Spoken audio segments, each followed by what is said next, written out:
That's why, boo. That's why, boo. Make sure my volumes are up.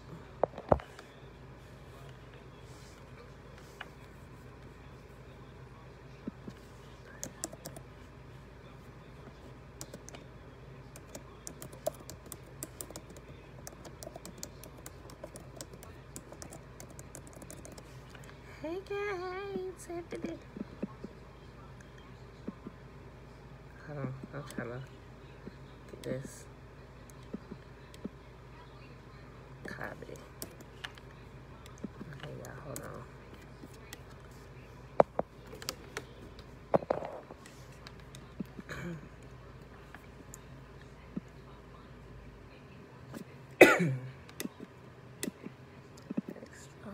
Oh. Can I go back? Hold on.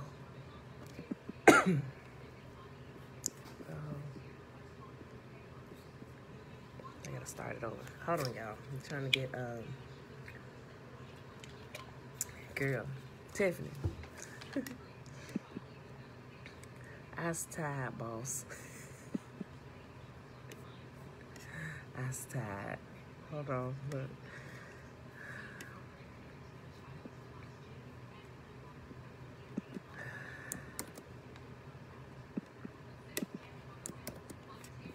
Okay. Next. Hold on. Okay. I forgot to press this button over here for YouTube to get them live, y'all. And I had to start this over because I went too far. And then okay. There we go.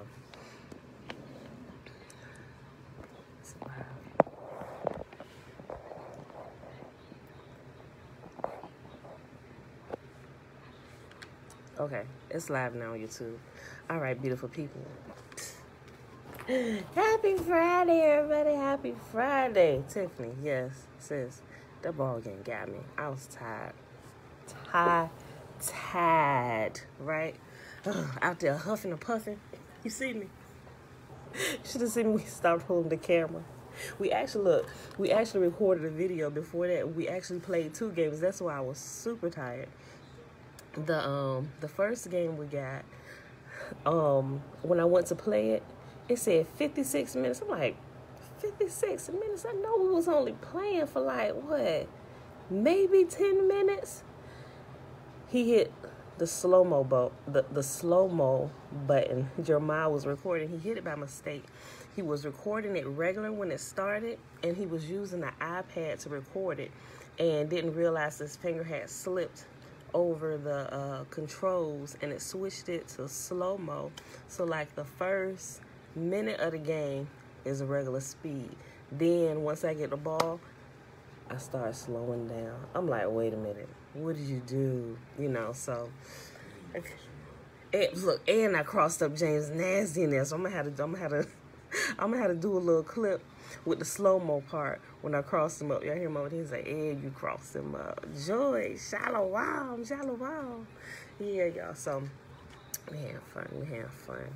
So a couple people asked what was that. We're actually surprising my husband's mom for her birthday.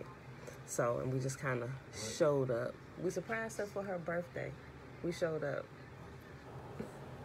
Yeah. So, all right, y'all. Trina, hey, girl, hey. Okay, y'all, hold on, pulling my stuff up here. Oh, time zone change. Y'all, Uncle Nathaniel, peaceful greetings. Forgive me for my hour lateness. It's still the 7 o'clock hour here, right? What happened was I didn't update my clock on my phone. So I'll be doing the videos at 6 a.m. Midwest time. Y'all will still be on Eastern time, so I'll be up an hour earlier. That I forgot. That's why we're an hour late today. I'm so sorry. So sorry. What'd you say? Are you going to say about the clock you didn't set? No, I didn't set my alarm clock back. Right. Yeah, I didn't move my alarm clock back. Yeah. I didn't realize it till when I was getting the stuff ready. I looked at my phone, looked at my messages. My mom was like, no live today? I'm like, no live today? Yeah. Then I thought about it. Time zone change. So My bad, y'all. My bad. All right, so let's get going. I'm already an hour late. Y'all probably gotta go to work. If y'all not already at work, look. If y'all at work, go ahead and get Caesar what belong to him, right? Listen, babe. I'm gonna tell him, Deech. I'm gonna tell him what you said. Hold on. He's talking on the phone. Hold on, y'all. Let me pull this up. I'm gonna tell him what you said, Dietrich, in a second. Hold on. Okay, y'all. We probably play another couple games while we here. You know, I'm gonna beat him. I give him that last one. I let him win. Okay, y'all. Let me pull this up real quick. What we got today? 37, y'all. I ain't even do my little opening. It is Friday, y'all. October the 15th. I ain't put myself over here either. October the 15th, 2021. Day 279 of year 3 of reading through the books of the law and the prophets. Another 3-year consecutive day count. Day 948. Right? Today we're reading Job 37, 38, and 39. We're going to pick up and see some side where we left off at on page 351. That's chapter 14. Wait, no, we finished 14, didn't we? Hold on, I think we finished 14. I think we're starting at 15. Yeah, I'm sorry. We're starting at chapter 15, page 353.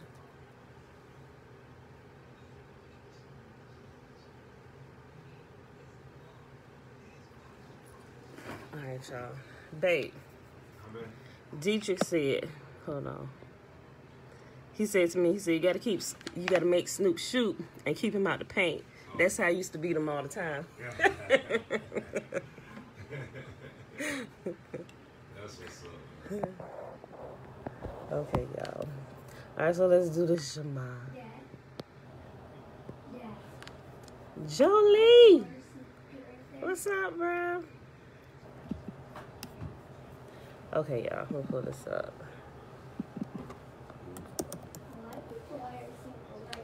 Okay, y'all. Remember, the Shema is found in Deuteronomy chapter 6, starting at verse 3. Mom, shalom, shalom. Hear, therefore, O Israel, and observe to do it, that it may be well with you, and that you may increase mightily, as Yahuwah, the mighty one of our fathers, has promised, in a land that flows with milk and honey. Hear, O Israel, Yahuwah, our mighty one, he is one. And you shall love Yahuwah, your mighty one, with all your heart, and with all your soul, and with all your might. And these words which I command you this day shall be in your heart. And you shall teach them diligently unto your children. And you shall talk of them when you sit in your house, and when you walk by the way, and when you lie down, and when you rise up. And you shall bind them for a sign upon your hand, and they shall be as frontlets between your eyes. And you shall write them upon the posts of your house and on your gates. And Yahuwah commanded us to do all these statutes, to fear Yahuwah, our mighty one, for our good always, that he might preserve us alive as it is at this day. And it shall be our righteousness if we observe to do all these commandments before Yahuwah, our mighty one, as he has commanded us. Shayla, hey girl, hey. All right, y'all. So let's get right to it. We late because I forgot about my time zone change. All right, y'all. Job chapter 37. My heart pounds as I think of this. It trembles within me. Listen carefully to the thunder of Yah's voice as it rolls from his mouth. It rolls across the heavens, and his lightning flashes in every direction. Then comes the roaring of the thunder, the tremendous voice of his majesty. He does not restrain it when he speaks. Yahuwah's voice is glorious in the thunder. We can't even imagine the greatness of his power. He directs the snow to fall on the earth and tells the rain to pour down. Then everyone stops working so they can watch his power. The wild animals take cover and stay inside their dens. The stormy wind comes from its chamber, and the driving wind brings the cold. Yahuwah's breath sends the ice, freezing wide expanses of water. He loads the clouds with moisture, and they flash with his lightning. The clouds churn about at his direction. They do whatever he commands throughout the earth. He makes these things happen either to punish people or to show his unfailing love. Pay attention to this, Job. Stop and consider the wonderful miracles of Yahuwah. Do you know how Yahuwah controls the storm and causes the lightning to flash from his clouds? Do you understand how he moves the clouds with wonderful perfection and skill? When you are sweltering in your clothes, the south wind dies down and everything is still. He makes the skies reflect the heat like a bronze mirror. Can you do that? So teach the rest of us what to say to Yah. We are too ignorant to make our own arguments. Should Yah be notified that I want to speak? Can people even speak when they are confused? We cannot look at the sun, for it shines brightly in the sky when the wind clears away the clouds. So also, golden splendor comes from the mountain of Yahuwah. He is clothed in dazzling splendor. We cannot imagine the power of the Almighty. But even though he is just and righteous, he does not destroy us. No wonder people everywhere fear him. All who are wise show him reverence. Next chapter, Job. Hold on. Job chapter 38. Yahuwah challenges Job. Then Yahuwah answered Job from the whirlwind, "Who is this that questions my wisdom with such ignorant words? Brace yourself like a man, because I have some questions for you, and you must answer them. Where were you when I laid the foundations of the earth? Tell me, if you know so much. Who determined its dimensions and stretched out the surveying line? What supports its foundations, and who laid its cornerstone as the morning stars sang together and all the angels shouted for joy? Who kept the sea inside its boundaries as it burst from the womb, and as I clothed it with clouds and wrapped it in thick darkness? For I locked it behind barred gates, limiting its shores. I said, this far and no farther will you come. Here your proud waves must stop. Have you ever commanded the morning to appear and caused the dawn to rise in the east? Have you made daylight spread to the ends of the earth, to bring an end to the night's wickedness? As the light approaches, the earth takes shape like clay, pressed beneath a seal. It is robed in brilliant colors. The light disturbs the wicked and stops the arm that is raised in violence. Have you explored the springs from which the seas come? Have you explored their depths? Do you know where the gates of death are located? Have you seen the gates of utter gloom? Do you realize the extent of the earth? Tell me about it, if you know. Where does light come from, and where does darkness go? Can you take each to its home? Do you know how to get there? But of course you know all this, for you were born before it was all created, and you were so very experienced. Have you visited the storehouses of the snow, or seen the storehouses of hail? I have reserved them as weapons for the time of trouble, for the day of battle and war. Where is the path to the source of light? Where is the home of the east wind? Who created it for the torrents of rain? Who created a channel for the torrents of rain? Who laid out the path for the lightning? Who makes the rain fall on barren land in a desert where no one lives? Who sends rain to satisfy the parched ground and make the tender grass spring up? Does the rain have a father? Who gives birth to the dew? Who is the mother of the ice? Who gives birth to the frost from the heavens? For the water turns to ice as hard as a rock, and the surface of the water freezes.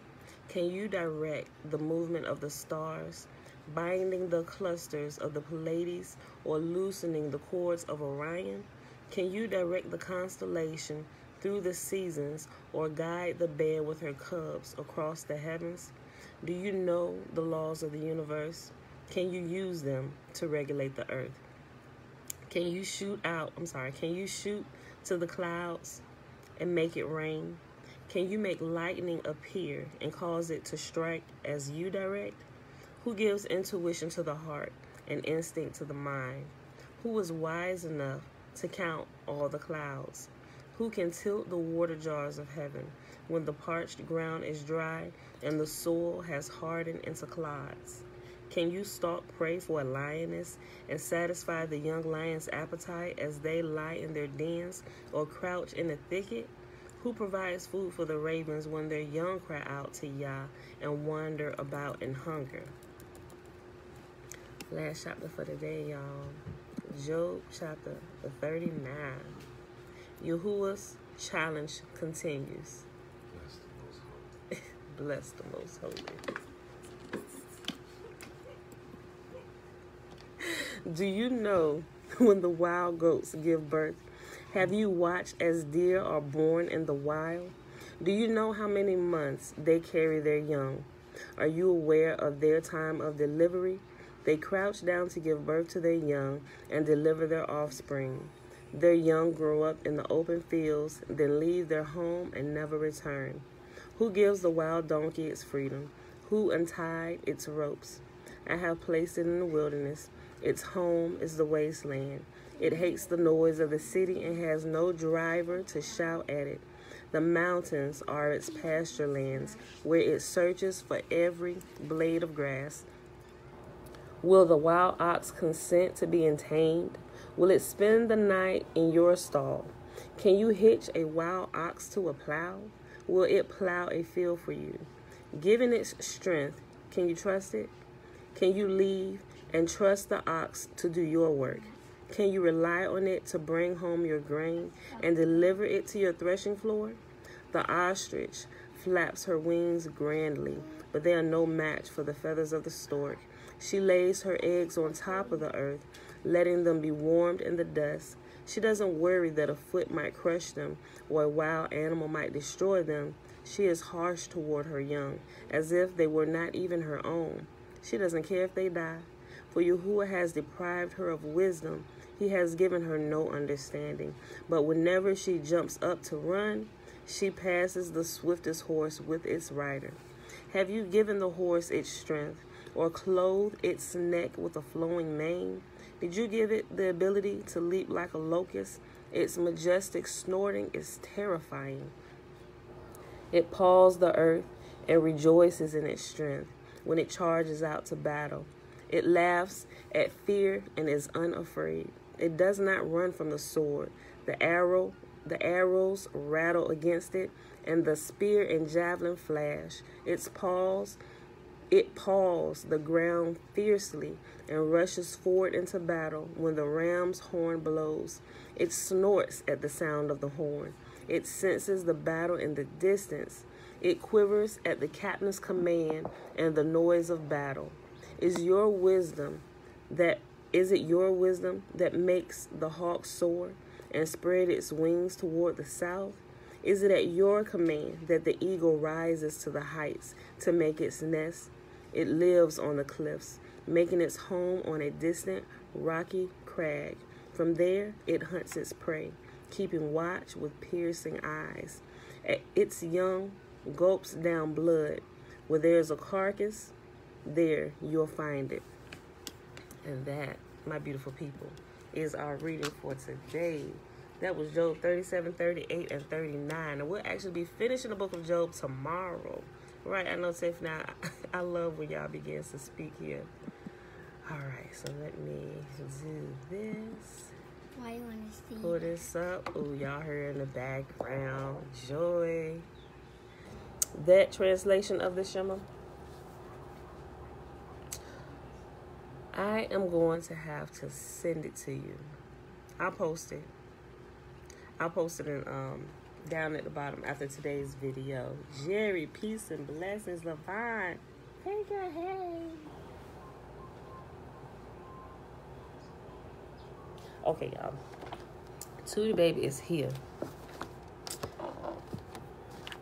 She came in our room last night. Well, she didn't come. We had to get her. We got the kids a separate room, right? She wasn't having it. All right, y'all. Chapter 15, Caesar's Messiah. Where we at? What time we at? Y'all gotta go. I know it's 8:38. Where y'all at? Be on time tomorrow. Be on time tomorrow. The name of chapter 15 is The Apostles and the Maccabees. Okay. Hold on. Let me see how. That's what I was looking for. The Maccabees.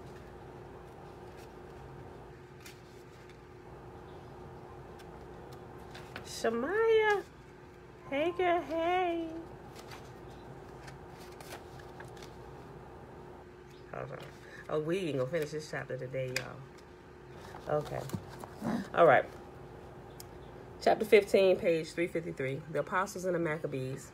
My analysis revealed that the apostles John and Simon in the New Testament were lampoons of Jewish militants described by Josephus, which turned these leaders of the Jewish rebellion into Christians. Therefore, I attempted to determine if other distortions of history, either in the New Testament or Wars of the Jews, had been used in the creation of Christianity. The first thing that struck me after the beginning of this inquiry was that there were simply too many characters in both works with the same names: Simon, John, Judas, Eleazar or Lazarus, Matthias, which is Matthew, Joseph, Mary, and Jesus. If you consult the Dictionary of Scripture Proper Names in Webster's Unabridged, you will find hundreds of Hebrew first names. Notably, in both Josephus and the New Testament, the same few Jewish names proliferate. In Wars of the Jews, there are 9 Eleazars, 3 Jacobs or James, 3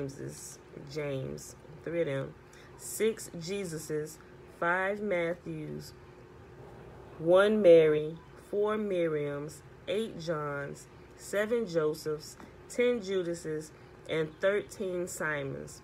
In the New Testament, the same pattern occurs.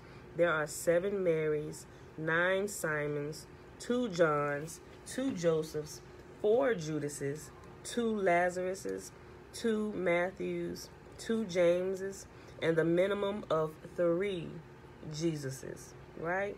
If you weren't here for when we was going through the different Jesuses, you probably should go back. I forget what day it is, probably like 4 days ago. From the standpoint of probability, it is unlikely that this set of names would even overlap in 2 works that have so few named characters, let alone with this many duplications. I suspected that the authors of the New Testament and the works of Josephus had deliberately used these particular names over and over. But if these particular names were used deliberately, what was the intent? The answer lies in the fact that this same set of names was known to have been used by a third group, the Maccabees, the family that ruled Israel during the 1st and 2nd centuries BCE, until they were replaced by the Romans with Herod. Within that family are found the same names that are so overused by Josephus in the New Testament. The founder of the dynasty was Matthew, who had 5 sons named Simon, Judas, John, Eleazar or Lazarus, and Jonathan. Quote, now at this time there was one whose name was Matthias, who dwelt in Modin, the son of John, the son of Simon, the son of Asmoneus, a priest in the order of Jorib, and a citizen of Jerusalem. He had 5 sons, John, who was called Gaddis, and Simon, who was called Matthias, and Judas, who was called Maccabeus, and Eleazar, who was called Aran, and Jonathan, who was called Aphis. Now this Matthias lamented to his children the sad state of their affairs, and the ravage made in the city, and the plundering of the temple, and the calamities the multitude were under. And he told them that it was better for them to die for the laws of their country than to live so ingloriously as they then did. End quote. And that's reference 216 in the back. Josephus also claims to be an ancestor of the Maccabees by way of a daughter of Simon, son of Matthias, who was mentioned above. In charting his lineage, Josephus records that his branch of the family alternated the names of the males every other generation. Josephus's father's name was Matthias, while his grandfather had been named Josephus, etc. Therefore, the male names used multiple times in the New Testament were almost exactly the same as those Josephus said were used by the males of the Maccabee family. These names are Joseph, Judas, Simon, Eleazar or Lazarus, John, and Matthias, which is Matthew. It is interesting that Jesus, like the son of Matthias, the founder of the Maccabean dynasty, was also said to be one of the 5 sons. Notice how some of the names in Jesus' family are Maccabean. Quote, "Is this not the carpenter's son? Is not his mother called Mary, and his brethren James and Joseph and Simon and Judas?" End quote. That's Matthew 13:55. The Maccabees were the creators of the Judea that Rome destroyed. For 376 years, from Zerubbabel to Jonathan Maccabeus, 537 to 161 BCE, there had been only a negligible Jewish state. Many writers of this era were not even aware of the existence of Judea. The Greek historian Herodotus painstakingly exact in his documentation of the nations and people of the known world, refers to only the Syrians of Philistia, which is Palestine, when he describes the area. But the embers of a Jewish national identity were never completely extinguished, and in the 2nd century BCE, the Maccabean family became the leaders of a movement that brought Eretz Israel, or the land of Israel, back into existence. The Maccabees conquered the territories of Samaria, Galilee, Edom, and Moab, and the cities of Gadara, Pella, Gersa, Gamala, and Gaza. The inhabitants of the area of the Maccabees conquered were forced to convert to Judaism, and the males were circumcised.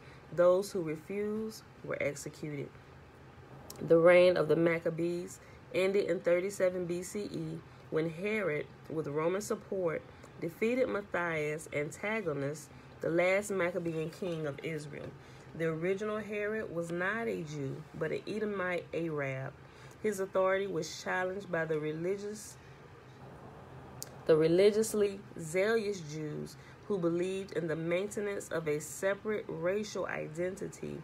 Whoso marries an Aramean woman, the zealots lynch him. Oh, that was a quote.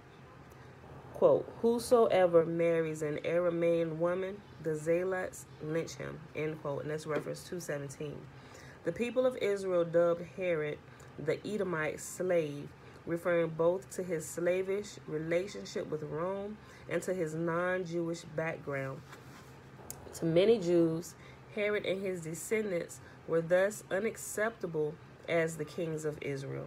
Josephus describes a messianic movement that he calls the fourth philosophy, which was begun by Judas the Galilean in the same year that Jesus was purportedly born, who led a rebellion against the Herods in Rome that continued until the fall of the Judean fortress Masada in 73 CE. As Josephus relates it, most of the leaders of this philosophy had Maccabean names, and in many instances were related to one another. For example, in addition to Judas the Galilean, who was credited with creating the fourth philosophy, Josephus lists someone named Eleazar as the person who actually starts the war. John and Simon were the names of the Jewish tyrants who controlled the rebels during the siege of Jerusalem. The movement ends at Masada when the Sicarii destroyed themselves under the leadership of someone also named Eleazar, who was also identified as a descendant of Judas the Galilean. Josephus records the name of the leaders of the Jewish rebellion at its onset in 66 CE. Josephus' list continues the pattern of overusing Maccabean names and includes a John, a Matthias, an Eleazar, which is Lazarus, a Simon, and a Joseph himself. Notably, there is also a Jesus. Quote, They also chose other generals for Idumea: Jesus, the son of Cephias, one of the high priests, the Eleazar, the son of Ananias, and the high priest, the son of Ananias, the high priest.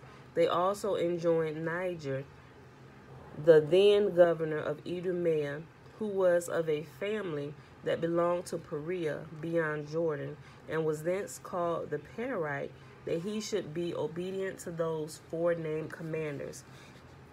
Nor did they neglect the care of other parts of the country, but Joseph, the son of Simon, was sent as general to Jericho, and was Manasseh to Perea, as was Manasseh to Perea, and John the Iscu to the toparchy of Thamah. Lydda was also added to his portion, and Joppa and Emmaus. But John, the son of Matthias, was made governor of the toparchies of Gophnitica and Acrabatim, as was Josephus, the son of Matthias, of both the Galilees. Gamala also, which was the strongest city in those parts, was put under his command. End quote. And that's reference 2:18. Because the Maccabees were the royal family Herod defeated and were religious zealots, it is logical that they would have been the focus of those zealous Jews who rebelled against Herod's rule. Herod is also recorded as systematically killing members of the Maccabean family. It seemed to me, based on their persistent use of Maccabean names, that the family of Judas the Galilean was descended from the Maccabees, though this is not recorded by Josephus or in any other extant history. I have yet another reason for reaching this conclusion. The discovery of the true identity of the apostles John and Simon, as well as the original Messiah, Eleazar, had shown me that Josephus could deliberately have obfuscated their true identities to create the historical confusion in which Christianity was grafted onto the Sakari movement. Therefore, if Josephus had omitted recording the fact that the family of Judas the Galilean was descended from the Maccabees, he would simply have been continuing this intentional obfuscation. Josephus and the authors of the New Testament turned Maccabean family, members of which had led the first century revolt against Rome, into the apostles and the family of Jesus, the Messiah of peace, whom Rome had invented to replace the warrior Messiah of Maccabean Judaism. I suspect that within first century Judea, the Maccabean family was regarded as messianic and was similar to what is called a caliphate throughout the Islamic world today. Caliph meaning successor in Arabic. Such a family needed to have a way of identifying its members, particularly its successors. The purpose of the overuse of Maccabean names ad absurdum in Josephus and the New Testament was to interfere with this process and, in the confusion, to graft Christianity onto the movement that centered on that family. The fact that there were messianic families in first century Judea is borne out by a quote from Eusebius citing an earlier work by Hegesippus. Yeah, I think that's how you say that name, Hegesippus. Quote, Vespasian, after the capture of Jerusalem, issued an order to ensure that no one who was of the royal stock should be left among the Jews, that all the descendants of David should be ferreted out, and for this reason a further widespread persecution was again inflicted upon the Jews. End quote. And that's reference 2:19. The previous quote shows that the Romans were indeed trying to eradicate at least one messianic family. Notice that the Messiah, who was a problem for the Romans, was identified as Jewish. Destroying the family from which this Messiah was spawned is described as a continuation of the persecutions of the Jews. This shows that Rome oppressed a Jewish, not a Christian, messianic movement in the 1st century CE, supporting the contention that Rome saw the family of Judas, the Galilean, as part of this messianic problem, is that Josephus records that the anticipation of the world ruler or messianic prophecies were not what most stirred the masses to revolt, and that the only family specifically targeted for destruction by the Romans was the family of Judas the Galilean.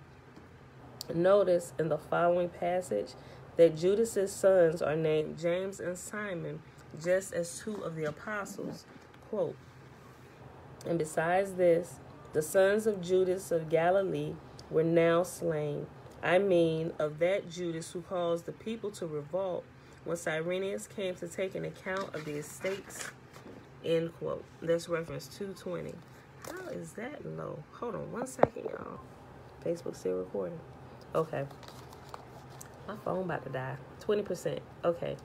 Josephus also records that Judas's descendant Eleazar was in charge of the Sicarii at Masada in 70 CE when the fourth philosophy was finally destroyed.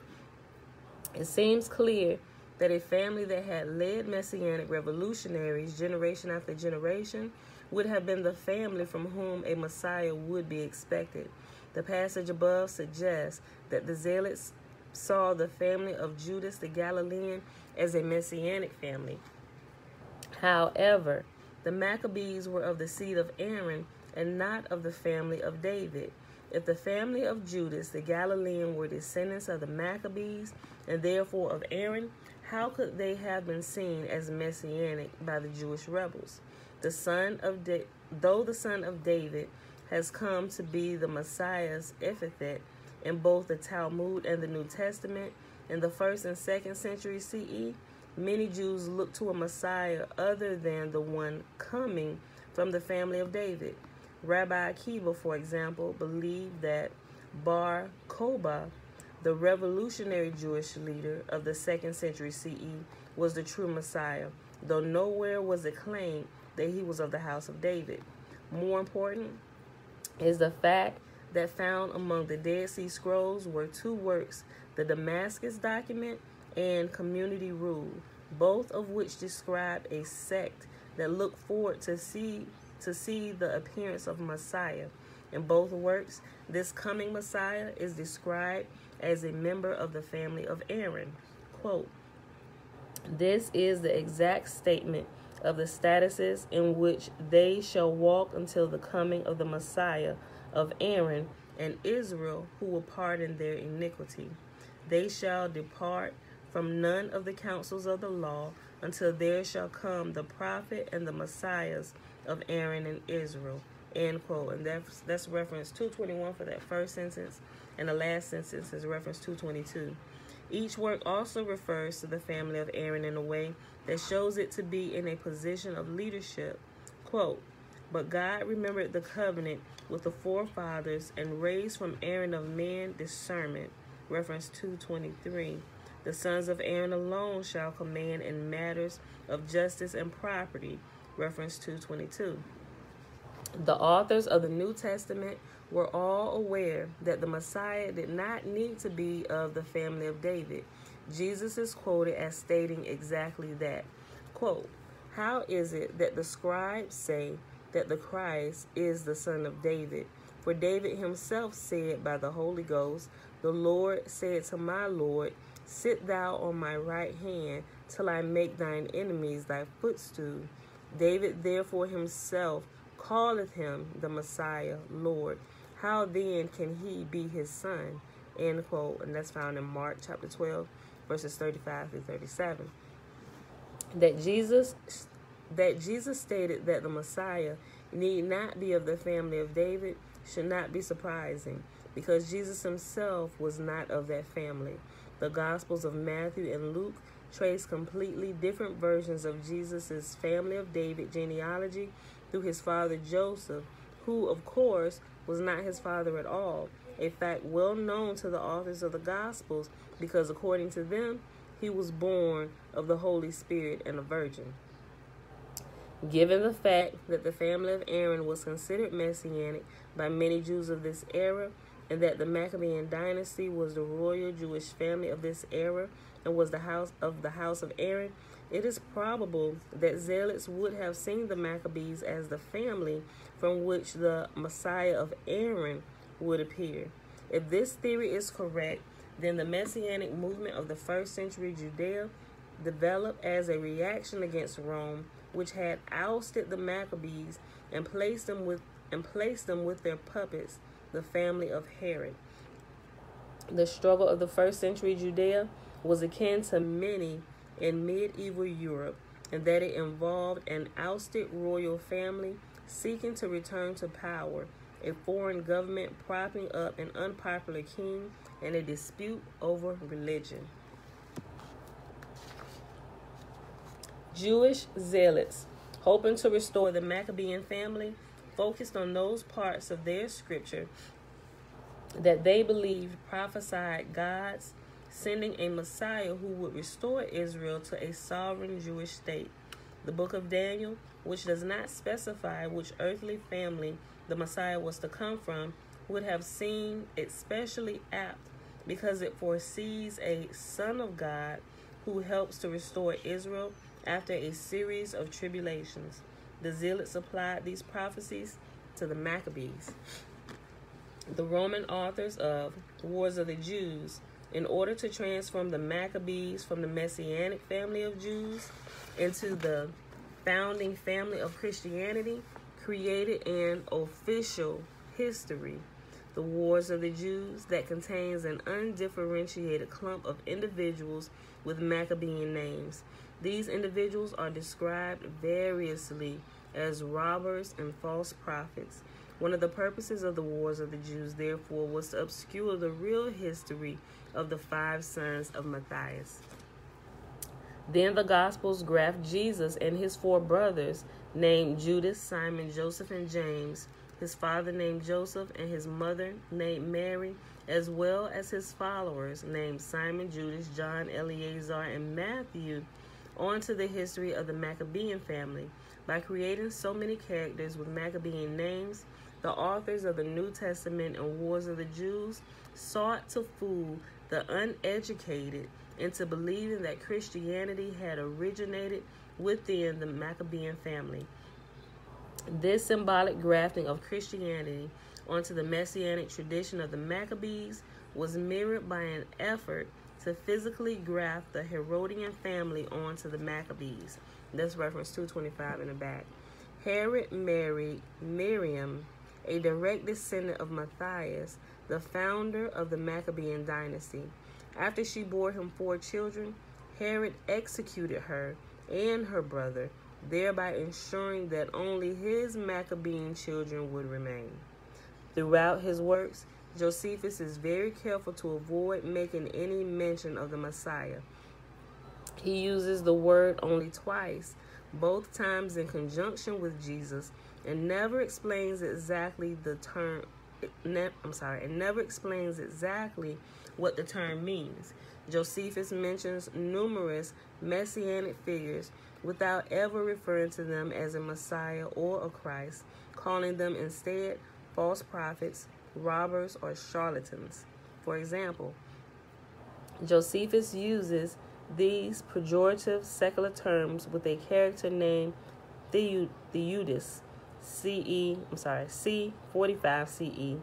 No doubt the name Theudas mentioned in the New Testament, who promised to lead his followers over dry shod like Joshua before Jericho. In other words, he claimed to be able to part the water like Moses. Clearly, he was an individual operating within a religious framework and not simply, as Josephus describes him, as a robber. Josephus is reworking history again, this time excluding it from the messianic aspirants who had led revolts against Rome during the 1st century CE. He uses the name-switching trick to transform messiahs into robbers. He is again making it difficult to trace the lineage of the real messianic family.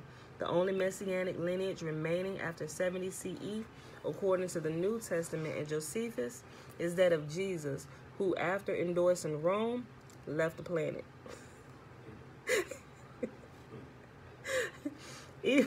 Even when Josephus applies a messianic prophecy to Vespasian, he does not refer to the prophet directly, but rather to the vision of some ambiguous oracle.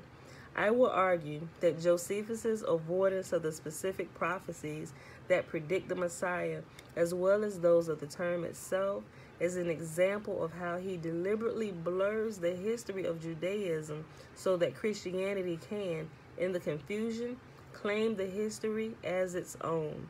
In this case, he has blurred the identity and intent of the Maccabean messianic aspirants of this era, leaving only the Messiah of Christianity visible.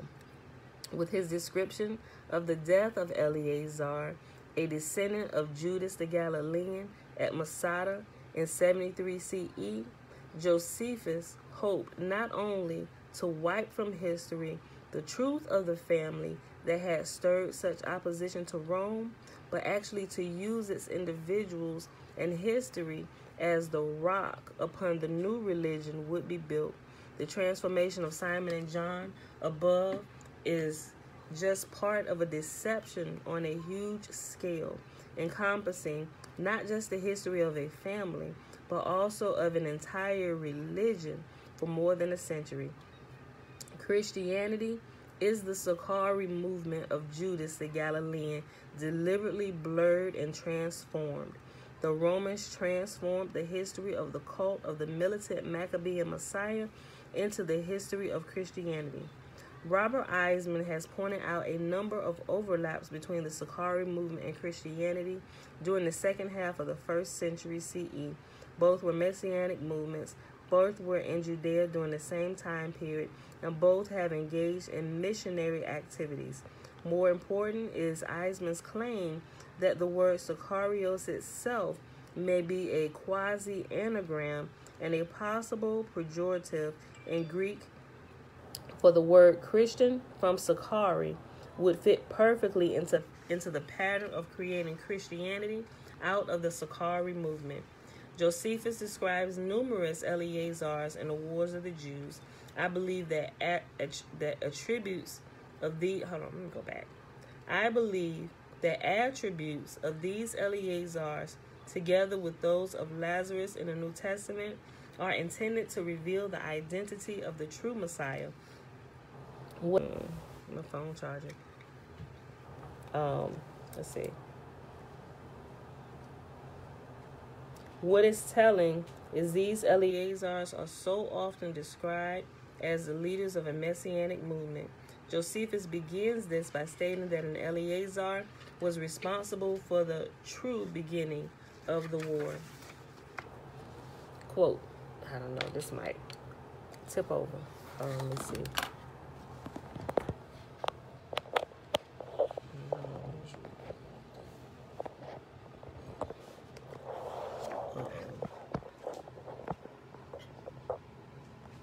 I don't even know if that's charging. We'll see. Okay. Quote, at the same time, Eleazar, the son of Ananias, the high priest, a very bold youth who was at that time governor of the temple, persuaded those that officiated in the divine service to receive no gift or sacrifice for any foreigner. And this was a true beginning of our war with the Romans, for they rejected the sacrifice of Caesar on this account. End quote. And that's reference 227. In the passage below, notice that another Eleazar is described as the nephew of Simon the tyrant.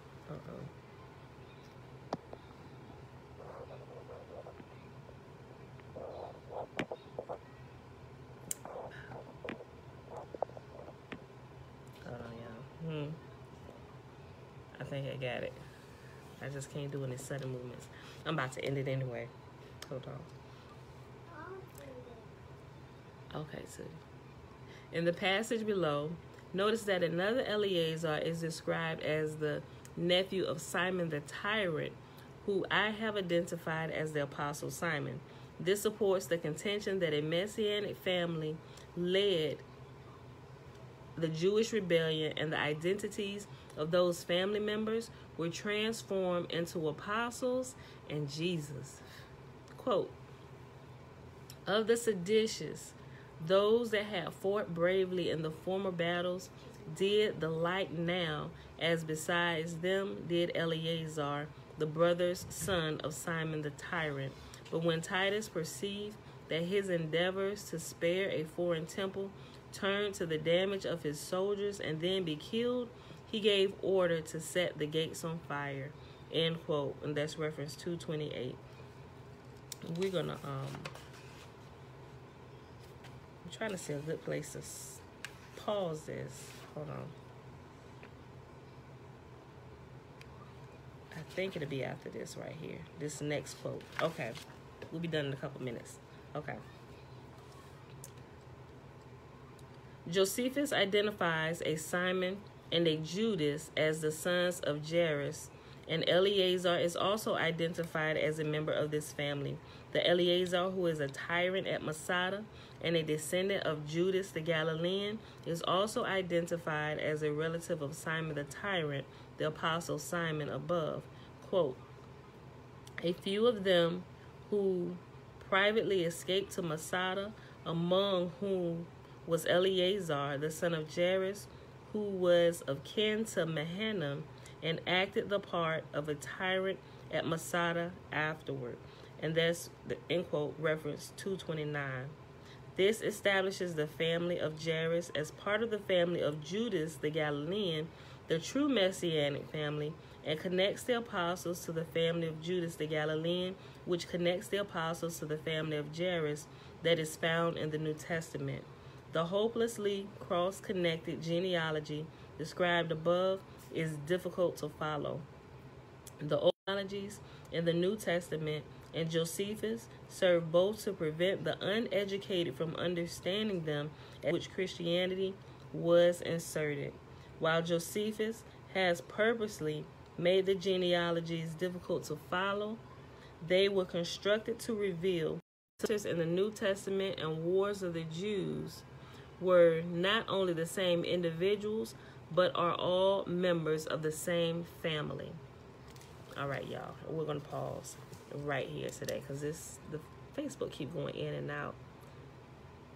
And there's something new that's popping up here, up in my corner. I don't know. It might be an update that Facebook is doing. All right, beautiful people. So we're going to pause right here. And we'll pick this up tomorrow.